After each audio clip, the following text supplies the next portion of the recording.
so welcome back sa ating lecture. So, sa ngayon, ah, dito naman tayo ngayon sa 3 dimension. Okay, so sa 3 dimensional drawing. Okay, so in here, tinawag siyang 3 dimensional kasi tatlo na yung axis natin or tatlo na yung plane natin. Okay, so ano yung mga axis na to? Ito yung X, Y, and Z. Okay, so pag ginahin mo tong tatlong axis na to, makakabuo ka na ng isang parang solid objects or isang 3 dimensional object. Ito yung parang totoo na siya or ito na yung kabuuan ng ating object. Okay? So actually, kung maalala niyo yung inyong previous drawing, okay, siguro na-discuss naman sa inyo yung 3 dimensional drawing. So meron tayong tatlong klase ng pagdodrawing ng 3 different ways na pagdodrawing ng 3 dimension. Okay? So ito yung number one is yung tinatawag na isometric. Okay? Actually, isometric yung nakikita natin dito sa AutoCAD. Yan, meron siyang isometric. Dito, ayan. Isometric. Okay? Then, number two is yung tinatawag nila oblique. Okay, oblique 3D. Then, yung pang last is yung perspective. Okay, so siguro familiar kayo sa perspective, lalo kapag pinadrawing sa inyo yung perspective view ng isang bahay. Okay, so yan ang 3 dimensions. So, kailangan natin ng tatlong axis dito. Okay, so tatlong plane din kasi yung isang plane is from X and Y, of course. Yung second plane is Y and Z.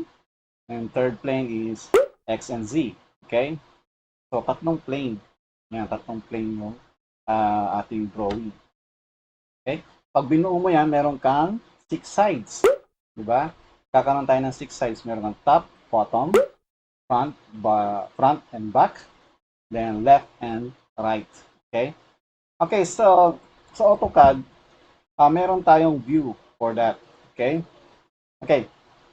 So, kung makikita niyo yung ating interface sa ating AutoCAD, ito yung tinatawag nilang drafting and annotation. So, dapat familiar din kayo sa workspace ng ating AutoCAD. Okay, napapalitan ng ating workspace dito sa bandang ibaba. Meron tayong parang icon dito na gear. Ito yung workspace switching. Okay, pag click mo yan, meron tayong tatlong klase ng workspace. So, ang gamit ko ngayon ay drafting and annotation. Siya yung naka-check dito. Okay? Then, meron tayong 3D basics. So, kung pupunta tayo sa 3D, 3D drawing, so kailangan natin itong mga tools na to. Okay? Then, 3D modeling. So, dito magkahalo na yung drafting annotation sa 3D basics tools. Okay? So, para makita natin, pindutin natin. So, 3D basics. Yan. So, makikita nyo yung mga basic tools for 3-dimensional drawing. Okay? Meron tayong mga box dyan. Actually, dito is marami to. Mga solid objects na to. So, meron tayong box, cylinder, cone, ganun. Then, meron tayong extrude, revolve. So, lahat to tungkol sa 3-dimensional drawing. Okay? Then, kung makikita nyo dito sa drafting, 3D modeling, sorry. Okay? So, dito halo-halo na yan. So, meron na rin dito yung mga drawing for drafting annotation, etc. etc. So, medyo kung hindi ka pa sanay sa AutoCAD, medyo malilito ka dito. Okay, actually, lahat ng commands sa AutoCAD is pwedeng i-type. Kaya huwag nakakalimutan yun ha. Kahit na nasa drafting annotation ka, kung gusto mag-drawing ng isang 3D object, pwede mong i-type yung command or yung tool for 3D drawing. Okay? So, ito yung importante yan. So, kung beginners ka pa lang, pwede ka dito sa 3D basics. Basic lang kasi yung mga 3-dimensional drawing tools dito or commands. Okay? Ayan. Okay. Another useful tool sa 3 dimension is yung ating cube. Ayan. Itong cube na to. Okay? So, dati-dati top lang ang nakikita nyo dito kapag nag-drawing kayo ng dalawang axis. Ayan, X and Y. Okay, so pag nakiklik kasi lahat ng mga side na to. Yan. Makikita nyo, nag-highlight siya ng box. Yan. Nakiklik yung mga yan. Okay? So kung gusto mo mag-isometric view, ang nakikita mo is top, left, and front. Pindutin mo to. Yan. So makikita mo yung top, left, and front. Okay, then, nakikita nyo yung axis nyo, tatlo na. So meron tayong X, Y, and Z. Okay? Pwede mo rin iikot-ikot yan. Yan. Okay, napipindot yung mga yan. Okay? Kung gusto makita yung ilalim, pwede rin. Yan, bottom. Yan. Kung gusto mo ibalik sa dati, pwede mong isa-isayin na ganyan. Or, pwede mong pindutin agad dito. Ito, shortcut ito. Then, pindutin mo si top. Yan. Babalik ka niya sa top. Okay? Naro-rotate din yan. Okay? Ayan o. View lang ito niro-rotate. View, hindi yung object. Okay? Ginagamit ko sa views. So, yan yung mga useful tool. Okay? Sa ating 3D objects or 3-dimensional drawing. So, move ko lang to. Ayan. So, ayan lang. Kasi yung mga ibang basic tool, na-discuss niya yan sa 2-dimensional drawing, di ba? Okay, kagaya ng line, etc. etc. Okay? Ngayon, so paano mag-drawing? Actually, meron tayong dalawang parang steps sa pag-drawing ng 3D. Okay? Pwede yung mag-drawing ka muna ng 2D. Okay? I-drawing mo muna yung object, doon saka mo ibubuuin. Okay? Or, kung talagang sanay ka na, start ka na agad sa magbabox kang gano'n, then parang tapya-tapyasan mo na lang. Okay? So, dalawang method, okay? Dalawang method sa pag-drawing ng 3-dimensional. Okay? At saka maganda kung naka-isometric view ka kapag nag-drawing ka ng 3-dimension para hindi ka malito. Okay? Okay, so siguro para makita na natin, mag-drawing muna tayo ng box. Yan, box. So sa box, kailangan mo yung length and width, and of course, yung height. Okay? Yan. Okay, so nakapag-drawing ako ng isang box. Yan. So yan yung box. Okay, so ito pwede mo nang tapyas-tapyasan. Again, mayroon din tayong tool for camfer and fillet. Yan. Okay, nandito sila sa edit. Yan, nandito sa edit yung mga tools na yan. Ayan o. Kaya lang, may kadugtong. Fillet edge and camfer edge. Okay, so kung ano yung ginagawa niya sa 2-dimensional, ganun din ginagawa niya dito, kaya lang in 3-dimensional drawing. Yan, so yung camfer, tinatapyasan din niya na pag ganun. Kaya lang, nakikita niyo dyan sa figure kung ano yung tsura niya. Yan, so nandito rin. Okay? So yung mga importanteng tool na gagamitin natin ngayon. Another one is yung press, pull, and extrude. Okay? So marami nagsasabi, parehas lang yung dalawang yan. Pero ano nagkaibahan ba ng press, pull, at saka extrude? Okay, siguro maganda kung palitan ko muna yung aking view into, tawag nila dito, shaded view. Okay? Yan, so itong 2D wireframe na to, pindutin nyo lang to. Then, piliin nyo si shaded para makikita nyo yung object nyo. Yung solid object. Okay? Ayan. So, subukan ko mag-camfer. Mamaya na lang yung extrude and press pull.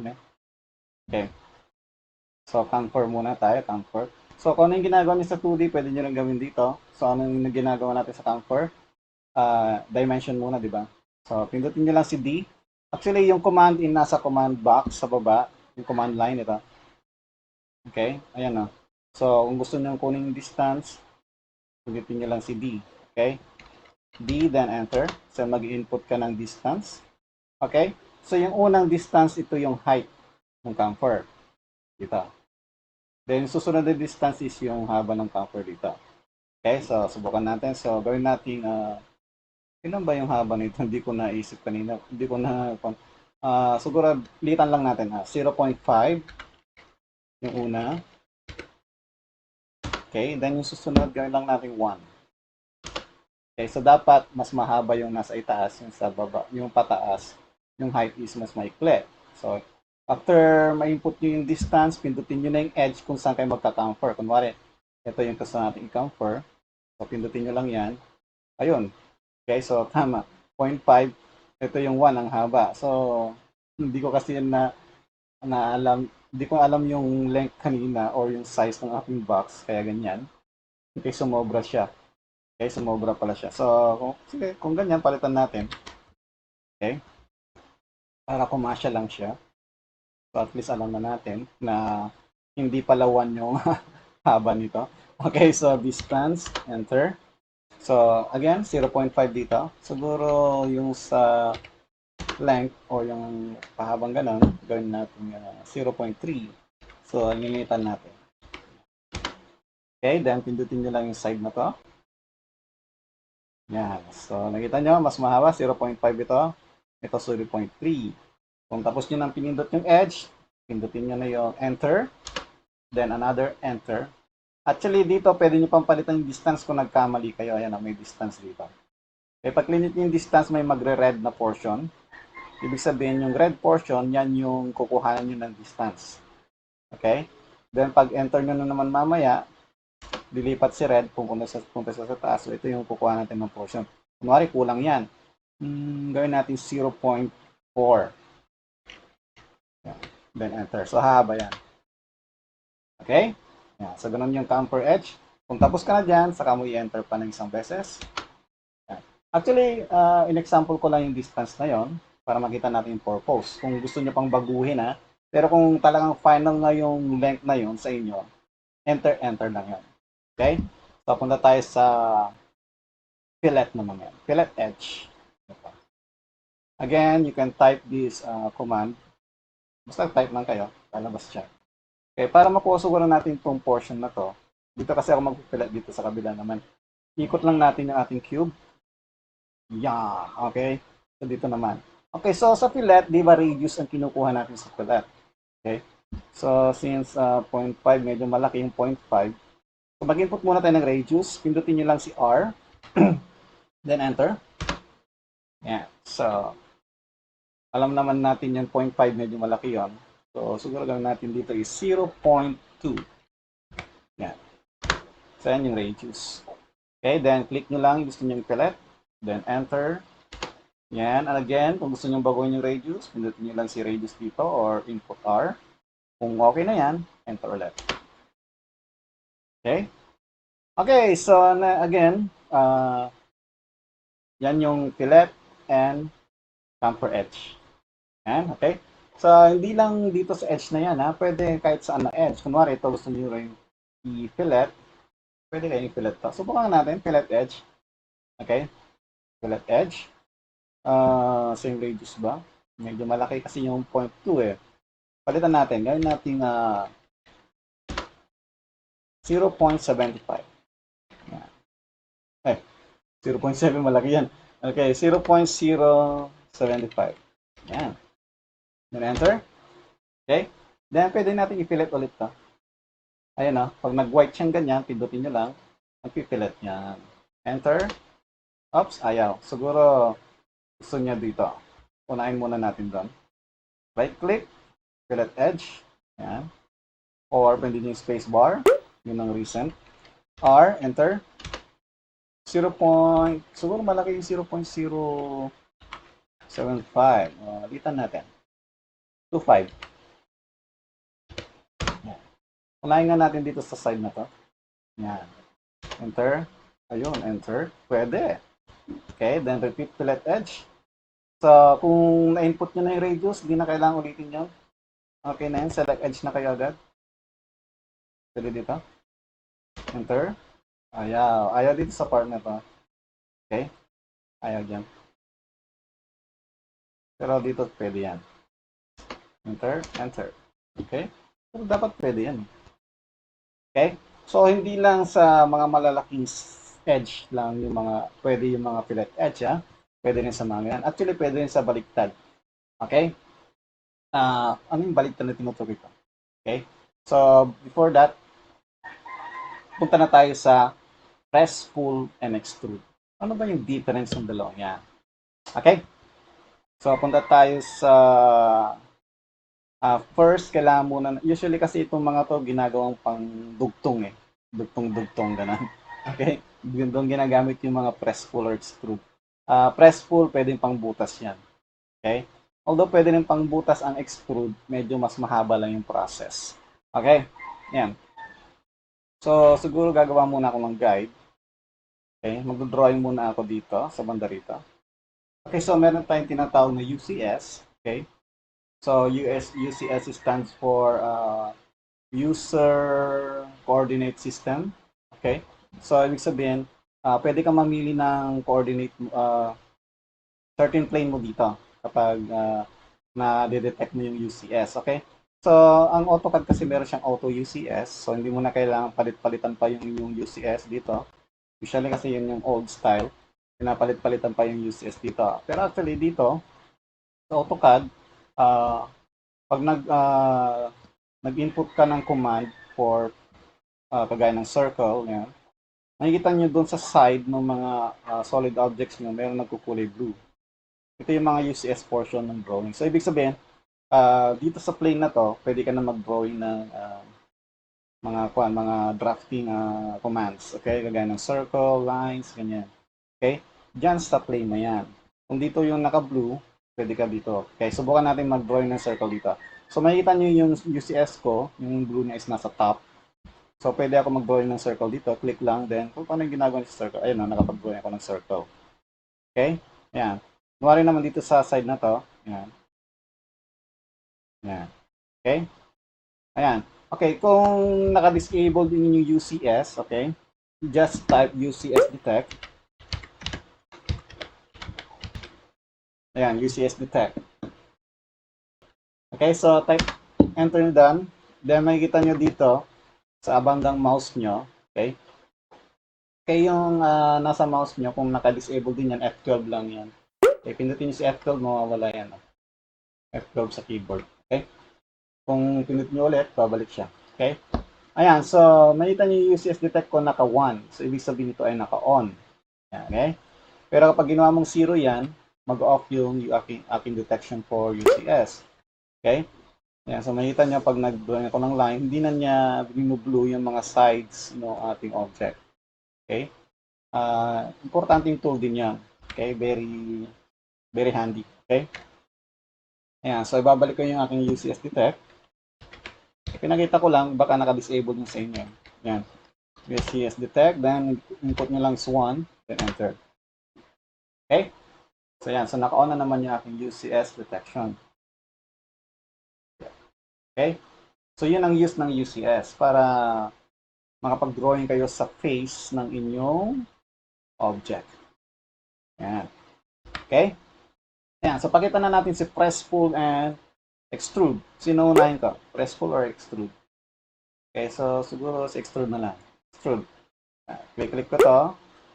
Then, enter. Then, anong height? Yan. Okay? Yan. Ayan si extrude. Okay? Eh, si press pull, ano kaya nag-difference nito? So, si press pull naman, hindi ko na kailangan i-select yung circle. Basta lagay nyo lang yung inyong mouse sa loob ng circle.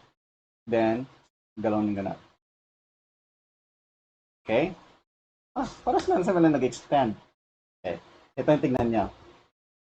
Si press pull, kasama niya pa rin yung main object. Nakadikit siya.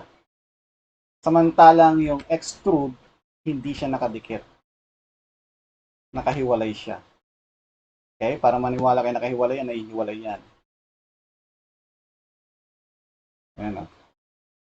Okay? Samantalang si press pull, nandiyan pa rin siya.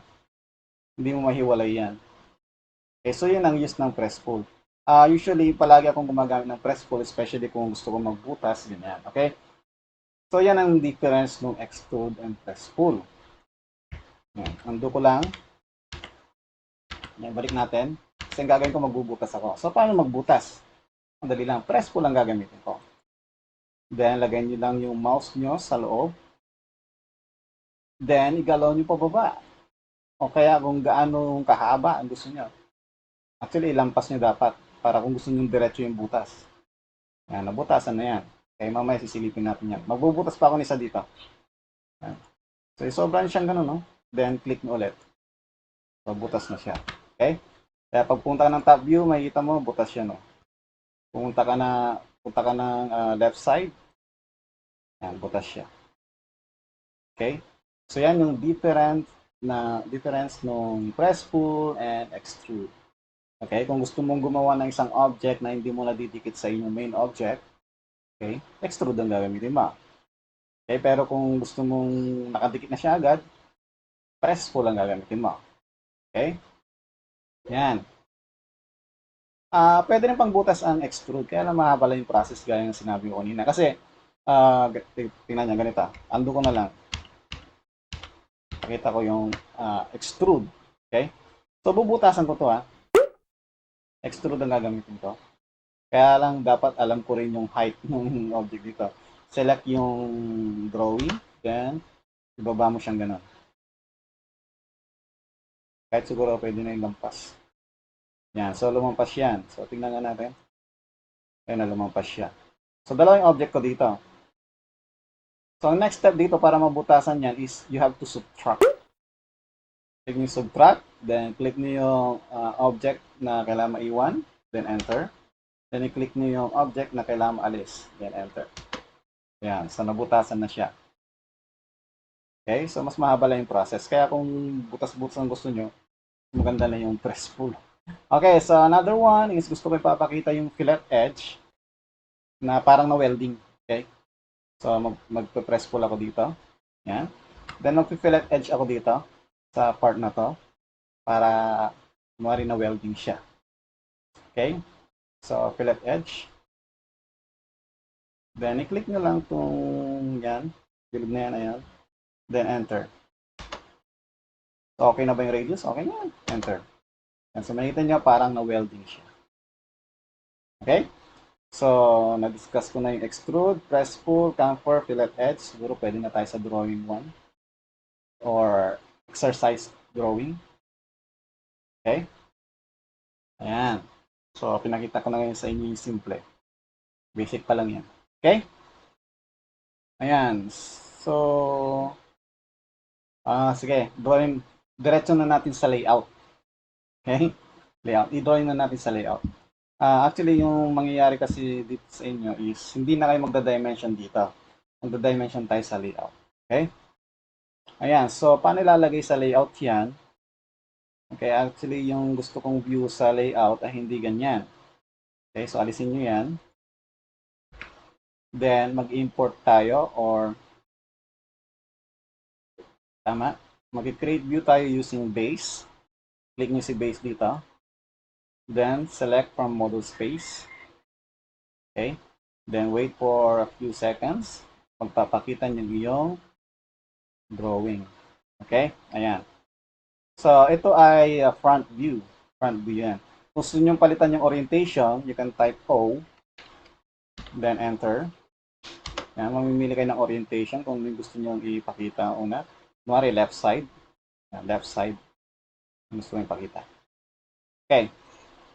So, ang kagandahan kasi nito is, siya na yung gagawa ng projection. Okay? Ito yung magic. Pindutin nyo kung okay na yung side na yan. So, click nyo lang. Then, enter ng isang beses sa inyong keyboard. Then, pag ginalaw nyo yung mouse papunta sa right, makikita nyo yung front. Okay? Balik natin. I-click nyo lang kung gusto nyo na i-fix yung front. Click nyo lang na ganun. Then, balik natin. Ngayon, pag ginalaw nyo yung mouse papunta sa itaas, makikita nyo yung top view. Kung okay na yan, click niya. Actually, kung sa baba, makikita nyo yung bottom view. Okay? Kung sa kabila, makikita nyo yung right side view. Okay? Click ko lang yan. Another one, itong pagkagandahan, pwede nyo project yung isometric view. Pwede ganyan. Pwede dito. Pwede dito. And pwede dito. Okay? Pag in-enter ko yan, magpapakita na yung inyong drawing. Ayan. Okay? So, medyo hindi nakagitna. Actually, kailangan ko lang dito is yung top view, yung front view, and side view, then yung isometric. So, itong mga to, pwede nyo burahin. So, click na. Click. Click. Click. And click. You can erase, right-click erase, or delete sa keyboard. Yan. Okay? Ayos ba? Tapos na yung projection. Okay? Hindi nyo na kailangan ng ruler or ano man. Okay na yan. Okay, you can change the scale. Click nyo lang. Okay, yung scale ng drawings, alam nyo naman yung scale, di ba? And click nyo itong triangle na to na nakabaliktad. Yan yung scale. Pwede nyo custom yung scale nyo. Ano ba yung itsura nito kung 1:1? Ganun lang siya kaliit. Okay. So, lakihan natin ng konti. Gawin nyo siguro 2:1. Yan. 2:1 yung mga scale nito. 2:1. Kako na eh. Okay. Ayan. You can adjust this. Click nyo lang yung yung box dito. Pwede nyo silang i-move na ganyan. Pwede pa rin i-adjust. Okay? Kaya lang konektado yung top and left dito sa ating pinaka top and front dito sa ating left side view. Yung isometric ang hindi konektado. So, manually, you can move this like this. Okay? Ngayon naman, kung gusto nyo medyo shaded yan, or gusto nyo nakita nyo para siyang solid objects talaga, so click nyo lang siya, then nakikita nyo dito sa ating menu or sa ating ribbon, nagpalit siya ng tab, napunta siya sa drawing view. Okay? So, punta kayo sa edit view, click nyo yan. Then, pindutin nyo itong hidden lines dito. Then, shaded with visible lines, click nyo ito. Nakita nyo, shaded na siya. Okay, then escape para maalis kayo dun sa selection doon. Okay? So, dimensioning, alam nyo na yun, di ba? Punta kayo sa annotate or kung di pa kayo sanay sa dimension sa 3D, okay, you can go back to drafting and annotation. Here. Okay? Then, dimensions. Yan. So, kung ano yung ginagawa nyo sa dimensions dati, yan. Select, select. Yan. Okay? Then, annotate. Diba sa annotate, dito natin pinapalitan yung ating properties or minamodify natin yung ating dimension size, text height. Okay? Ayan. Kung makikita nyo, dito sa model, hindi na ako nag-dimension dito. Sa layout na ginagawa yan. Okay? Ganon din sa text. Pwede kayo mag-add ng text. Ayan. Okay, so ito yung top view. Top view. Ayan. Okay? Ayan, etc. Copy, ganun, etc. etc. Okay? So yan yung gagawin nyo. Okay? So yan ang gagawin natin. Okay? So yan na yung aking introduction for three-dimensional drawing. So, gusto nyo mag-sample tayo ng drawing? Or okay na yan? Okay? Okay, sige, sige. Sample tayo ng drawing. So, meron akong drawing dito. Ayan. Okay, gayahin natin to. Ayan, gayahin natin to. So, ano yung size nito? Okay, ito yung mga sizes given na dito. So, top view and front view ang kailangan sa isang isometric view. Okay? So, actually, gagawin nyo lang dito is yung 3D objects. Again, pwede rin mag-drawing muna kayo, then sa kanya lang 3D. Okay? Actually, yun yung pinaka-simpleng way. Okay? Kung mag-3D kayo agad, then pwede rin. So, kung sanay ka na siguro sa 3D, pwede nyo gawin yan. Yung ginawa ko kanina. Okay, so gagawin ko ngayon is yung mag-drawing muna ako, then saka natin i-3D. Okay?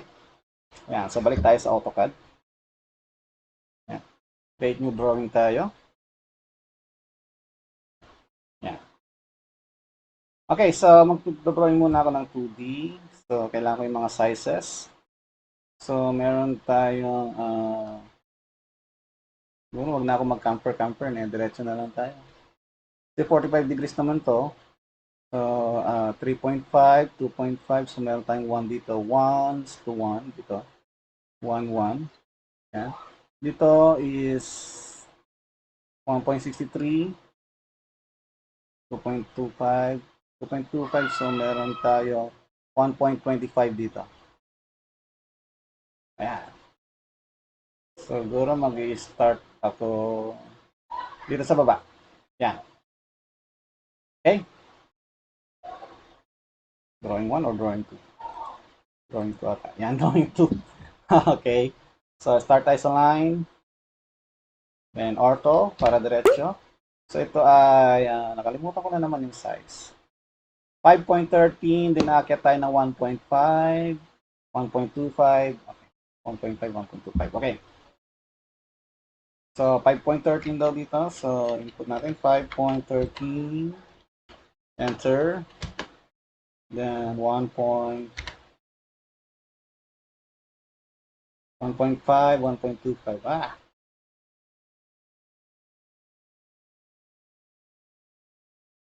Zoom in.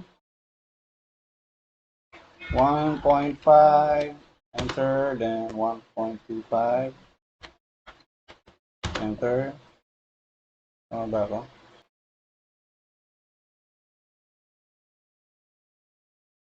Tama, then gagawin tayo 1.63, 1.63, enter. Then balik tayo dito. Ayan. So, ito sa side na to is 2.5 tapos 1, 1. 2.5, 1, 1. Okay. So, repeat line. Bakit tayo ng 2.5. Then 1. Tapos na kulang eh. 1. Hindi siya 1.5.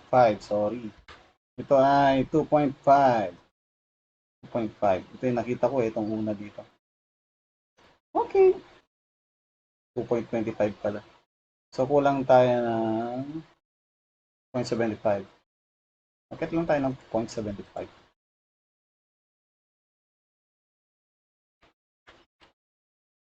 Nawala yung ilaw ng aking keyboard. Yeah. Then, move ko na lang to. Actually, hindi mo na kailangan itong dalawang line na to. Yan, move ko na lang to. Okay na to. Yan. Then, itong dalawang line na to, burin na rin. Yan. Then, sa isang line dito. There. Then, kailangan natin yung center ng bilog. Yan yung center ng bilog. Ito ay 1.5, then 2.88.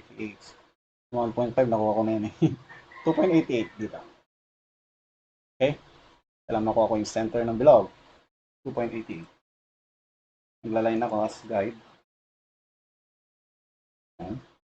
2.88. Escape. Then, ilan yung bilog? 1.52. Okay, so 1.52. Diameter yan, di ba? So, dito yung center. 1.52. Enter. Okay. So, yan na. So, mag-isometric view na tayo para makapag-drawing na ako ng 3D. Gaano ba kakapal yung ating solid objects? Ito ay 2. Okay, 2 yung kapal niya.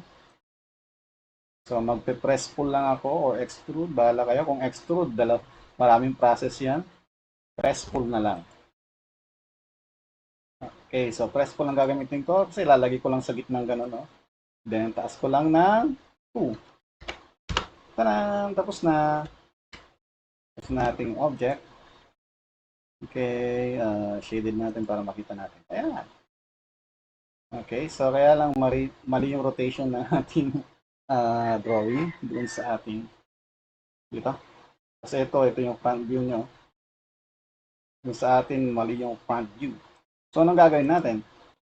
Rotate natin. Ayan. So, paano natin rotate yan? So, pwedeng top view nyo munang ganyan, then select nyo yung object mismo, then rotate. Axis natin ito siguro ito. Yan. Hindi yan. Yun. Yan. Okay. So, ito, pwede nyo nang burayin yan. Hindi na natin kailangan yan. Samaan eh. Tatapon lang kung di na kailangan. Yan. Okay. So, pwede nyo rin ilagay sa layer yan kung gusto nyo. Okay. Para ayaw nyo binuburang ganun. Hindi ko ma-select yung line dito. 2D wireframe ko lang para makuha ko yung line.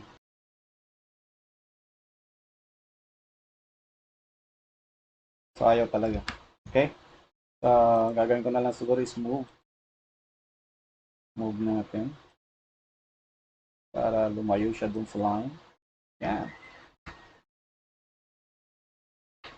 Yan. Okay? So, kahit na hindi nyo naman i-shade yan, kasi pagdating sa layout, mag-shade naman yan. Okay na yan. Kahit na 2D siya or shaded, nasa inyo kung gusto nyo i-shaded or 2D wireframe.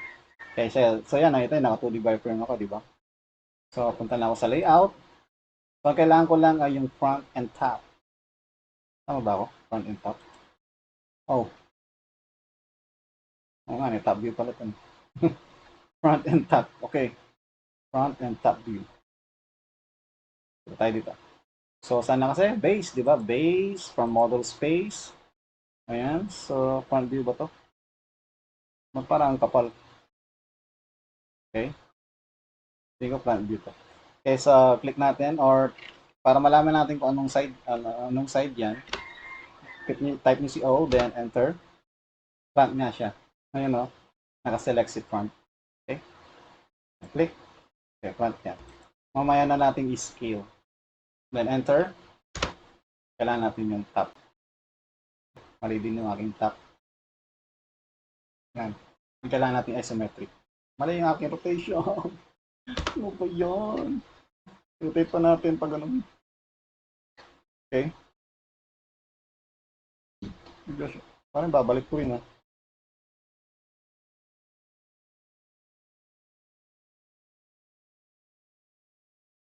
Or mali itong drawing na to. Ito yung front. Yung top naka-rotate. Naka-rotate yung top. Yung ginawa ng front. Ito yung front niya.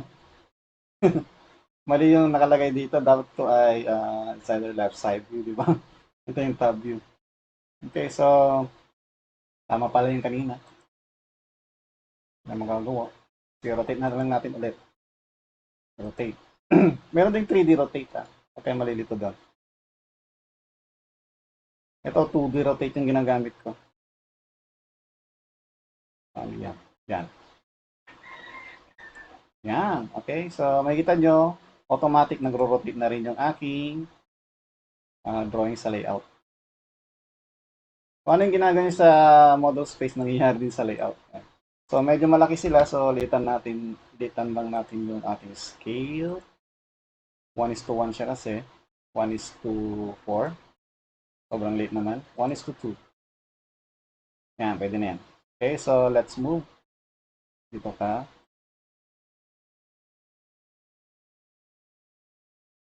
Okay, then ito. Move, dito ka. Oh, naka-ortho ako kaya hindi ko magalaw yan. Yan. Then, ito shaded. Di ba shaded siya doon? Hidden lines, shaded. Okay, then dimensions. Okay, so drafting annotation tayo. So, dimensions. So, sino ba yung mga may dimension? Ito, may dimension to. Meron na. Meron to, di ba? Ano pa? Meron din to. Okay, so alam niyo na to, di ba? So, na mag-dimension. So, kung anong ginagawa niyo dati doon sa inyong mga previous drawing, ganun din. Okay, so pinakita ko lang sa inyo paano gawin yung drawing sa layout. So, paano mag-drawing natin. Okay, so siguro okay na yan. Okay. Pwede nyo pag-practicean yung drawing dito. Okay, then isusunod ko na yung activity. Okay, so see you next lecture video. Bye-bye.